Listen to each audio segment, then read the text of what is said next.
Hey there! You're watching the Jessa channel on YouTube. I'm Jessa, and today I am here with more of The Raven, Chapter 2, An Ancestry of Lies. In the last episode, we had so many exciting things happen. We are now chasing the Raven who has stolen the second eye of the Sphinx and has made his way out through a secret basement that supposedly no one knew of. I don't believe that the director of the museum didn't know about this secret basement, so I think we need to ask him a few more questions. We also have a puzzle to unveil. I should say, we've unveiled it already, but we need to fix it, solve it, bust it open somehow. And we need clues around the museum to do so. All the time that we're doing this, the Raven is getting farther and farther away, and the trail is getting colder as we go. So let's jump right in and get back to it. We're here in the basement, the secret basement, and I'm sold. Anything with secret basements from the old war times, I'm in on that. So let's go back up to the entrance.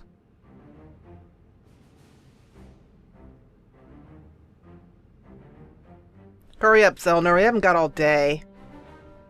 Really? He needs to put a little back into it.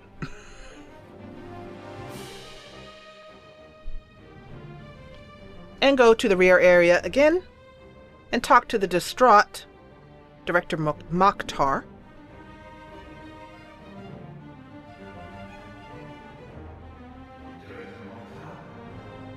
Uh-oh. Yes?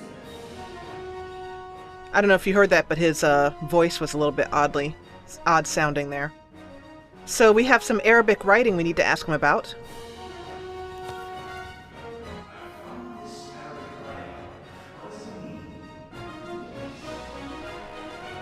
It says, the sons of Horus. Is this really the time to discuss history? The sons of Horus played an important part in the burial ritual. 4 sons, 4 canopic jars, vessels in which the liver, lungs, stomach, and intestines of the body were stored. A man, baboon, jackal, and falcon. Look downstairs in the main hall. And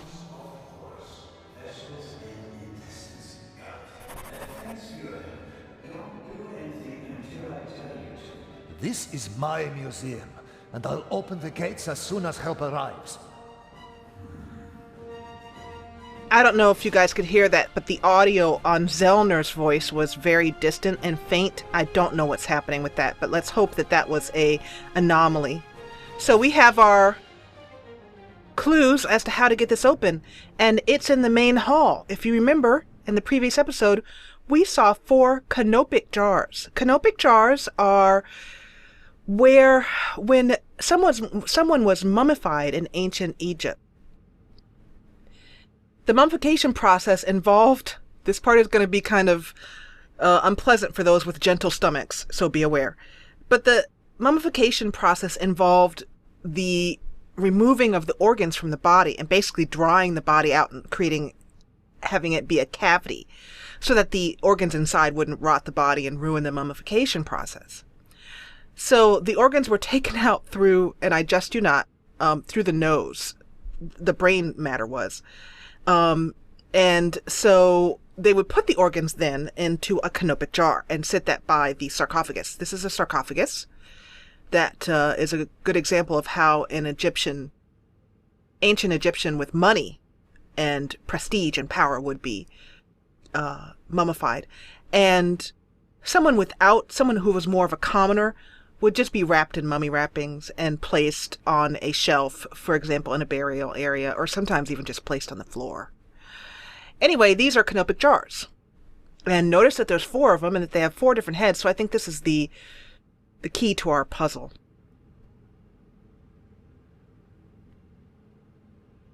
Must be the canopic jars the director was talking about.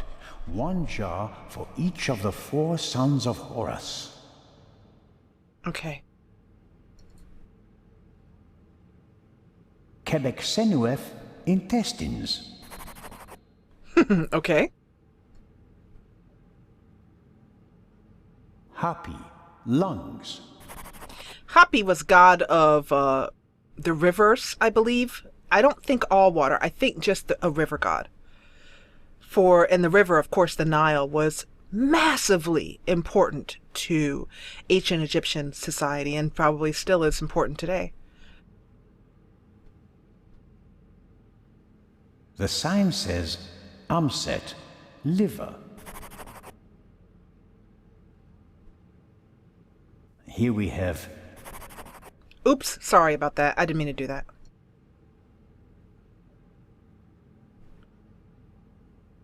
Here we have Duamutef, stomach. So Duamutef is the name of the god, I believe. And so we have baboon-shaped. And baboons were also something that ancient Egyptians were very much part of their culture, if I remember correctly. Human-shaped, jackal-shaped, baboon-shaped, and I don't remember what this one was. Okay, so those have gone into our journal here. And we can... The sons of Horus. Hapi, Amset, Duamutef, and Kebeshenef. That one's harder to say. But we have them laid out here, so I'm not 100%. We don't have anything in our inventory, so I still don't know how that's going to exactly help me. There's something else I'm missing.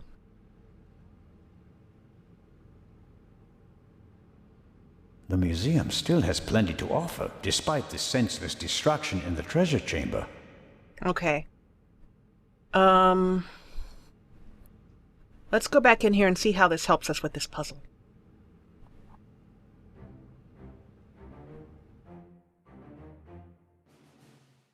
Because having those doesn't really, as you can see, it doesn't really show me anything particular with the puzzle. Do I move this? Do I open them somehow? Yeah, there's something definitely I'm missing.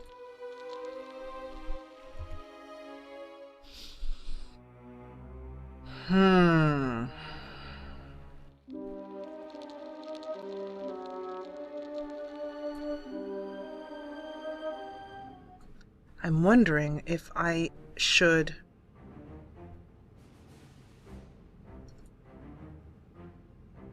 If there's something in these jars that I can use somehow. There's obviously a little disc. Lungs. Yeah, that's not helping me.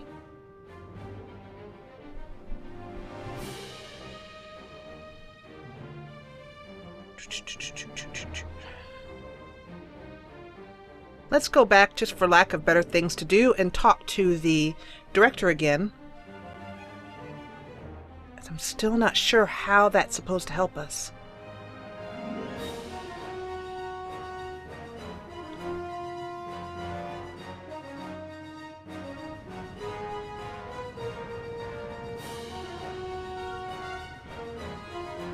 I'd better leave him be if I don't have an important question.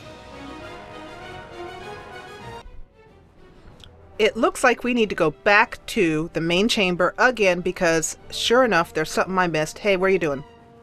Listen, I know it's been a tough day, Constable Zellner, but try and buck up and come together, okay?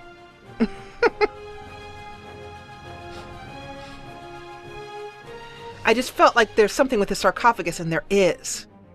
Right here, this board.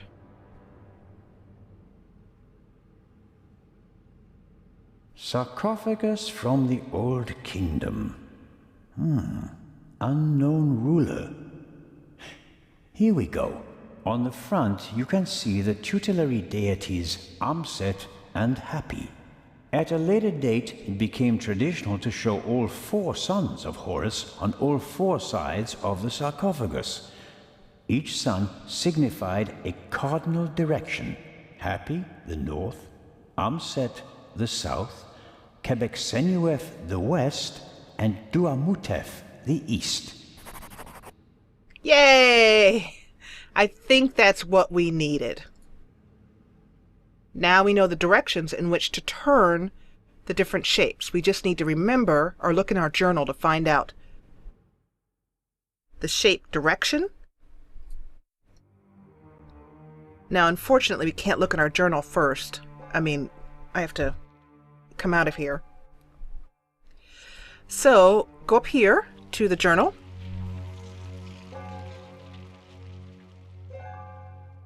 There's the sons of Horus. And there's the directions in which they need to be. So, Baboon is north. So to save us some time of me going back and forth to the screen, I'm going to pause and write these down.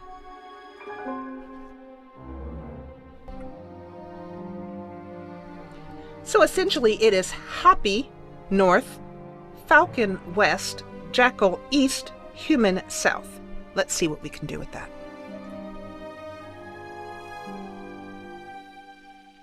Jackal, Falcon, Baboon, Human. So on the north one, I'm wondering if this means that it should be down here or up here. I'm going to go for down here and see what happens. Hapi the balloon, Baboon should be north, so let's put him right there. And then over here in the west should be the Falcon.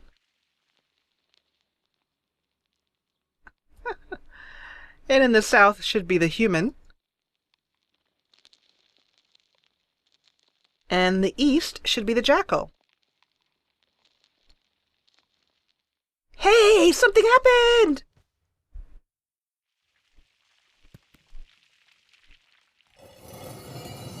Oh, that is so awesome. There we go. Hot dang! And you can see up here on the right that we got a pretty good chunk of adventure points for that. So now let's immediately go in here and see what's in here. He's up there, Robert. I know that. That may be. Go into the guard room and open the gates. Tell the director. Zellner, don't do it. It's too dangerous. You can't stop me. Not anymore.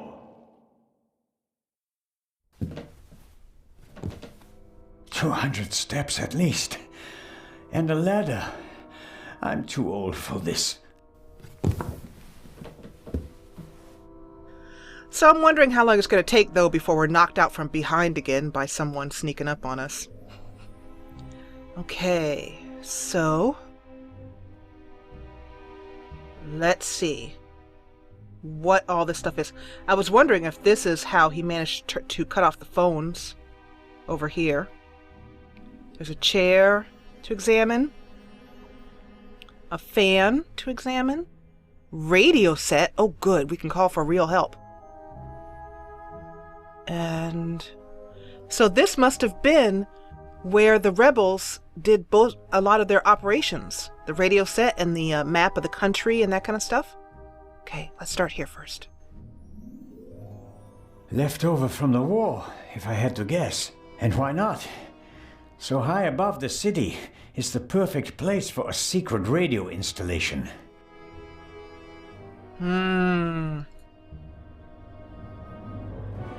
Must be unbearably hot up here in the summer, but it's bearable at the moment.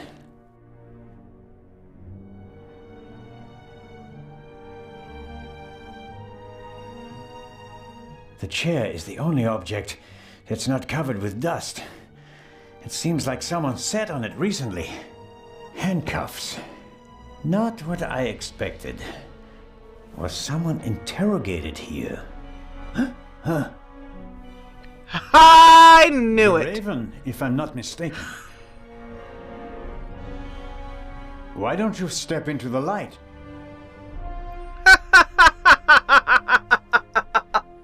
Oh, yeah. Yeah, baby. Now we get to start throwing accusations at everybody left and right.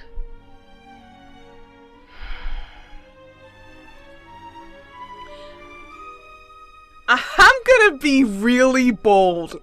Everybody, watch this. I'm gonna be really bold, original, and innovative. And think of something that no one has ever thought of in the history of murder mysteries. And pick the butler. Mr. Inch. Amazing. Truly amazing. I thought young LeGrand would be my most dangerous opponent, but it seems I should have had more respect for age. I fucking knew it! Oh my god, that's awesome!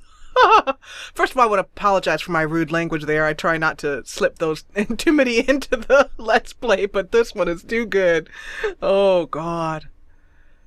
The butler did it. I knew it. I knew it. Man. This is good times. Good times. I'm having a great time. First of all, let's find out about all of the things that he's done and what, say, $100 says we end up in that chair in about 10 minutes. Let's first of all find out if he had anything to do with the murder of the Baroness. What about the murder of the Baroness? Was that also your doing? The death of the Baroness was never part of the plan. Dr. Gebhardt had a score to settle with her and got in my way. You didn't care about the key to the safe? I never wanted to steal the eye out of the safe. I always intended to strike here, in the museum. What about Gebhardt's confession? A nice idea, don't you think? It keeps the inspector out of my hair, for a few more hours at least, until everything collapses like a house of cards. And the theft of the second eye? Why did you want to steal the second eye here? The eye was in the bank in Zurich for a long time, impossible to get at. Then the safe on the ship in LeGrand's cabin, too complicated. I heard about the secret basement and found out how the security system worked. I would have preferred to save my performance for the gala this evening, but, well, events demanded a change of schedule. Not least because of you, my nosy friend. And the explosion on the train. Back in Chapter 1, you will recall that as the train was moving along merrily, somehow the Raven managed to get into the baggage compartment while we were all in there and put an explosion right in front of our eyes. And so we're going to find out how he did that, how he got that explosion into the safe. And the bomb on the train? Did you want to kill us all? I knew that LeGrand would be hot on my heels after the heist in London. He's a dangerous man, Mr. Zellner. He almost caught me once. Is that a reason to resort to murder? It wasn't my only reason. An eye for an eye, Constable Zellner. How did you do it? How did you plant the message on the safe in the train? How did you know that Gebhardt killed the Baroness? And the demolition charge below the treasure chamber? How did you manage it all? Even if your arm isn't lame. Oh, it is, believe me. I needed help, it's true. A messenger boy to replace my arms and legs. A messenger boy? Ha! Ah, Adil. This could be interesting. He's quite talented, but unreliable. He has a mind of his own plans. Don't you, Adil? I never wanted blood to be shed, but it's time to make an exception.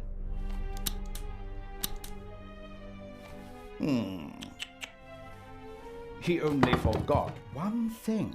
Oh, I keep no. Things firmly in hand. No. Always. End of story. Uh-oh. Oh, no! Oh, my God, oh, my God, oh, my God!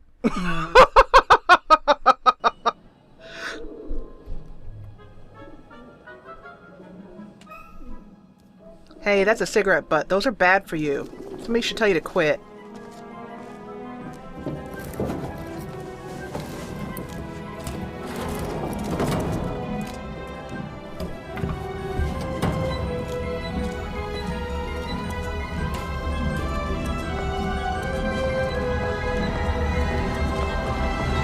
I told you not to get off. What if the train had gone without you? So, you're taking a job as a ship's doctor. I am excited but nervous too. I'm not exactly a champion swimmer. If you wind up in the water on board a ship, something's gone terribly wrong.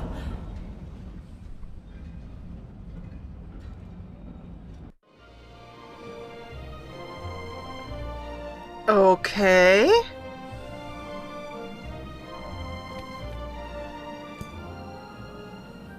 This is interesting. This takes us all the way back to the beginning of Chapter 1. What was all that in the museum? That didn't quite go according to plan, did it? And I hate it when things don't go according to plan. You nearly killed them. You let them catch you. It wasn't my fault. Scotland Yard was there. If I thought it was your fault, you'd already be bobbing in the River Thames with a bullet in your head. Someone tipped them off. I don't know who, but I'm going to find out. Where is the jewel?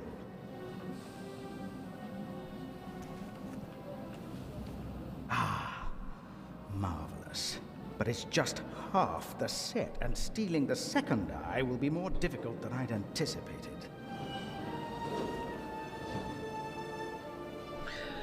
I'm confused. I don't know where we are. It seems that since Dr. Gebhardt is back to being alive, it seems like this is a flashback in time since that we're back in Switzerland. And by the way, this young man, Adil, is the man that we saw on the ship that we tried so hard to get to question. On the ship, the MS Lydia, to Cairo. So I'm really confused as to where we have just gone to. So I'm just going to follow along and hope that I can catch up. Okay, so, and I'm not quite sure who we're playing. Are we playing Mr. Inch or the Baroness? I mean, Mr. Inch or Adil here. Let's find out. Let's say, what now? Why are we meeting here and not in Venice like we planned? London drew more attention than planned. They put LeGrand on the case. Nicholas LeGrand? He's searching the train. Shouldn't we postpone the plan under these circumstances? On the contrary, I gave him an anonymous tip. A tip? I told him that the train will be robbed. All right. You don't seriously suggest that we steal the jewel right under LeGrand's nose? Of course, because I'm an idiot. Our best bet is still Cairo. Everything is prepared. Mr. X will provide us with everything we need. As planned, I'll go to Venice together with the Baroness and board the ship there. You'll do the same, but as surreptitiously as possible. All right. And under no circumstances can anyone be permitted to discover our relationship. Understood? And the rest of the plan is as before? We just have to get on board the ship. I will have to say that this part is unbelievable because he's right out in the open on a train platform talking to the dude and hiding behind a little corner over here. It's really not going to keep you from being immediately noticed by, you know, the constable down the other end and Inspector LeGrand. I mean, a little bit far-fetched. But once again, we're going to follow along, see where this takes us. Then I'll get in the car and we'll meet in Venice. No, LeGrand necessitates a change of plan. You'll go by train as well, and place this envelope on the safe as soon as the train halts in the tunnel. I'll cause a blackout so that you can sneak past the guard. You won't believe who's guarding the safe. That blasted Bobby from London. If you have any trouble, cave his skull in. And LeGrand? You take care of the letter, I'll take care of everything else. The most important thing is that no one recognizes you on the train. And that I don't get caught.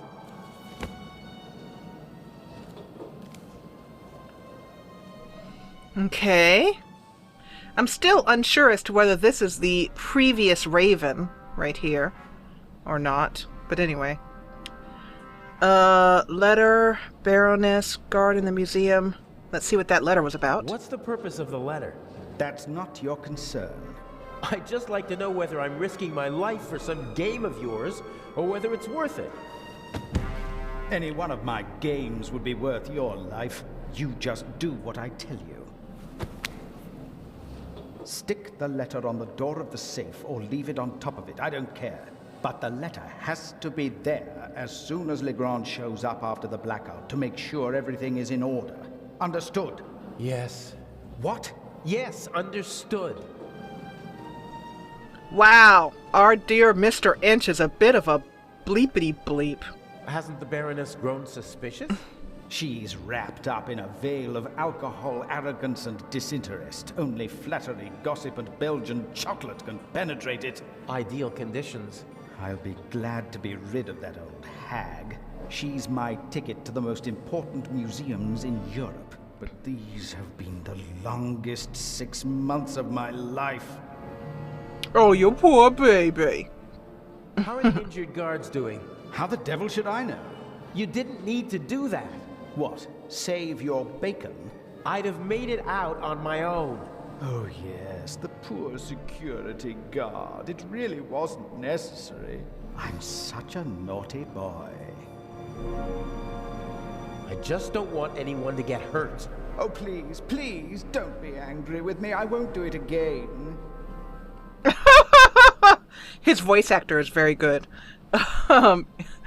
But yeah, what they're referring to is during the first scene, way back at the beginning of chapter 1, when the Raven stole, who we now know was this gentleman here, stole the first eye of the Sphinx. A bomb went off that he had planted. So, yeah, and ended up hurting people. But now it seems as if my whole big thing that Constable Oliver was in on it seems to be wrong. Too bad. I was hoping to see him go up the river. I don't know. We have the first eye, and we only just escaped. Tell me you're not suggesting that we should be satisfied with that? One eye alone is nothing more than an expensive bauble. But both eyes together are a legend. My greatest triumph. Shouldn't I put the eye somewhere for safekeeping? Just in case LeGrand searches our things. I'll hide the jewel in the Baroness's luggage. I already know where. LeGrand won't dare search her belongings, and even then, he'll never be able to open the secret compartment. Okay, so we'll see each other in Venice. And not sooner. Here, take your travel documents. We may not have an opportunity to meet in Venice. Okay, fine. That's the first change of plans so far. Whatever. Looks like I'll be going to Venice by train.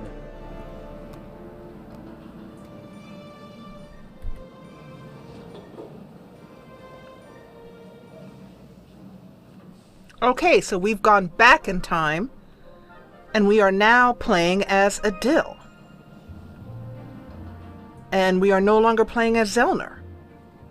This is a very interesting story mechanic, and one that we will explore in the next episode. I want to thank you so much for watching. If you enjoyed what you saw, please hit the thumbs up button below and encourage me. And keep the wonderful comments. And by the way, did you think it was Inch? Let me know in the comments below. And also, if you loved what you saw, join the party, the ever-growing party, and subscribe. I'll see you back here at the beginning of the story, playing a different character in the next episode of The Raven. As always, thank you so much for watching.